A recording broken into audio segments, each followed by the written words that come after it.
আসসালামু আলাইকুম রহমতুল্লাহি ওয়া বারাকাতুহু। আলহামদুলিল্লাহি রাব্বিল আলামিন, আসসালাতু ওয়াসসালামু আলা রাসূলিহিল কারীম ওয়া আলা আলিহি ওয়া আসহাবিহি আজমাইন। সর্বপ্রথমে প্রশংসা করতেছি সেই মহান রব্বুল আলামিনের, যেই মহান রব্বুল আলামিন আমাদেরকে আজকের এই সংক্ষিপ্ত আলোচনা শোনার তৌফিক দান করছেন, আমাকে করার তৌফিক দান করছেন। সকলে বলছি আলহামদুলিল্লাহ। দরুদ পেশ করছি বিশ্বনবী রহমাতুল আলামিন সাইয়্যিদুল মুরসালিন আশরাফুল আম্বিয়া খাতামুন নবিয়্যিন, ওনার প্রতি জনাবে মুহাম্মদ রাসূলুল্লাহ সকলে সাল্লাল্লাহু আলাইহি ওয়াসাল্লাম। প্রিয় দেশ ও দেশের বাহিরের বন্ধুরা, সকলের অবগতির জন্য আমি জানাচ্ছি, আমরা দেখতে দেখতে একেবারেই রমজান মাহে রমজানুল মুবারক মাসের শেষের দিকে চলে এসেছি। আল্লাহর নবী জনাবে মুহাম্মদ রাসূলুল্লাহ সাল্লাল্লাহু আলাইহি ওয়াসাল্লাম শেষ 10 রজনীতে তিনি যতদিন বেঁচে ছিলেন, হাত্তা তুওয়াফাহ, অর্থাৎ মৃত্যুর আগ পর্যন্ত আল্লাহর নবীজি ইতিকাফ করেছেন। আল্লাহর নবীজি বলছেন, হুয়া ইয়াতাকিফুজ যুনুব ওয়া ইজযা লাহুল হাসানাত কামিলুল হাসানাতি কুল্লিহা।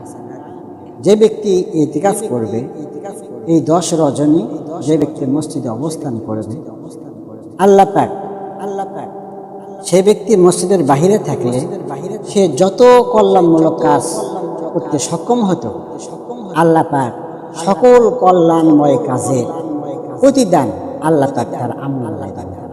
সুবহানাল্লাহ। প্রিয় উপস্থিতি, জানাতে চাই ইতিকাফ শব্দের অর্থটা কি? ইতিকাফ বাবে ইফতিআল থেকে ইতিকাফ শব্দের অর্থ হলো অবস্থান করা, আবদ্ধ করা, নিজেকে পরিবেষ্টিত করে রাখা। এটা হলো আবিধানিক সংজ্ঞা। পারিভাষিক সংজ্ঞা হলো 20 রমজান সূর্যাস্তের পর থেকে ঈদ উল ফিতরের রজনীর রাতের চাঁদ ওঠা পর্যন্ত মসজিদে অবস্থান করা, নিজেকে সব কিছু থেকে মুক্ত করে, পৃথিবীর সব ঝুট ঝামেলার থেকে মুক্ত করে মসজিদে অবস্থান করা, এটাই হচ্ছে পারিভাষিক সংজ্ঞা। প্রিয় উপস্থিতি, ইতিকাফের অত্যন্ত ফজিলত। আল্লাহর নবীজি সাল্লাল্লাহু আলাইহি সাল্লাম যখন মারা গিয়েছেন অথবা তার জীবদ্দশায় তার স্ত্রীরা পর্যন্ত ইতিকাফ করেছে। তারা মসজিদে ইতিকাফ করেন নাই, কিন্তু তারা নিজ ঘরে ইতিকাফের অবস্থান তৈরি করে সেখানে তারা ইতিকাফ করেছে।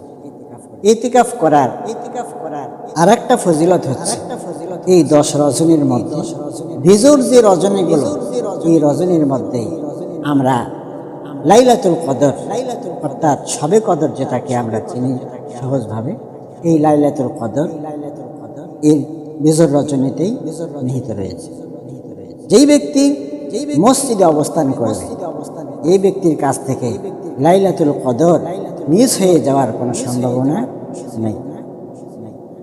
কিন্তু আমাদের দেশে একটা বিষয় প্রচলিত হয়ে গেছে, আমরা লাইলাতুল কদর বলতে শুধুমাত্র 27 রজনী বেজর রজনীকে বুঝি। এই রাত্রিতে আমরা মসজিদে তবারক নিয়ে আসে, মসজিদে হালুয়া রুটি নিয়ে আসে, অথবা মসজিদে কিছু মিষ্টান্ন নিয়ে আসে, জিলাপি নিয়ে আসে। আমরা এই রজনীটা আমরা মিলাদ মাহফিলের মাধ্যমে আমরা এইভাবে এই লাইলাতুল কদর উদযাপন করি না। এটা আসল সঠিক ওয়ে নয়, এটা বাস্তব ওয়ে নয়। সঠিক ওয়ে হলো, আসল রাস্তা হলো আমরা এই 10টি রজনী, এই 10 দিন এবং 10 রাত মসজিদে অবস্থান করব এবং আল্লাহর সান্নিধ্যে পৃথিবীর সব কিছু থেকে, দুনিয়ার সব মহব্বত থেকে আমরা নিজেকে মুক্ত করে একমাত্র আল্লাহর মহব্বতে, আল্লাহর সন্তুষ্টির জন্য, আল্লাহর সন্তুষ্টি অর্জনের জন্য, আল্লাহ পাকের সান্নিধ্য অর্জনের জন্য আমরা অবস্থান করব। এই অবস্থানের মাধ্যমে আল্লাহ পাক আমাদের জীবনের গুনাহগুলো ক্ষমা করে দেবেন। আল্লাহ পাক আমাদেরকে জান্নাতের জন্য কবুল করে দেবেন। কারণ আল্লাহর নবীজি বলেছেন, মান সামা রমাদানা ঈমানান ওয়া ইহতিসাবান গুফিরা লাহু মা তাকাদ্দামা মিন যামবি। যে ব্যক্তি ঈমান এবং ইহতিসাবের সঙ্গে রমজানের রোজাগুলি পালন করল, আল্লাহ পাক তার জীবনের সমস্ত গুনাহগুলি মাফ করে দেবেন। কিন্তু আমরা তো রমজানের রোজাও করি, ওমান কমা, আমরা তারাবির নামাজও পড়ি, কিন্তু আমরা চিন্তা করে দেখি না যে আমাদের রমজানের রোজা আর এই তারাবি পালন করতেছি, এর মধ্যে ঈমান এবং ইহতিসাবের যে কথা আল্লাহ পাক বলেছেন, এই ঈমান এবং ইহতিসাবের সাথে আমাদের রমজান রোজা এবং আমাদের রমজানের তারাবি বের হচ্ছে কিনা। এক রোজার পর আর এক রোজা আসতেছে, এক তারাবির পর আর এক তারাবি আসতেছে। আমরা আমাদের জীবন থেকে প্রতি বছর এরকম রোজা অতিবাহিত করতেছি, কিন্তু দেখা যাচ্ছে আমাদের জীবনে কোনো ইহতিসাব নাই, সংশোধন নেই। ওই আগের রমজানে রোজায় আমাদের জীবনের যেই চরিত্র ছিল, পরের রমজানে গিয়েও আমাদের জীবনে ওই একই চরিত্র, আমাদের কোনো পরিবর্তন নেই। এটা তো ঈমান এবং ইহতিসাব নয়।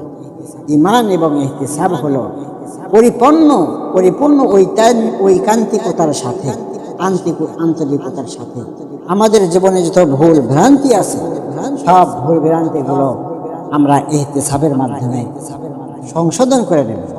আস্তে আস্তে আমরা আল্লাহর সান্নিধ্য অর্জন করি, কিন্তু আমরা আল্লাহর সান্নিধ্য অর্জন করতে পারি না। আমাদের ভিতরকার যে বিষয়গুলো, ত্রুটিগুলো, এই ত্রুটিগুলো আমরা সংশোধন করি, তাহলে আল্লাহর সান্নিধ্য কেমন অর্জন হবে?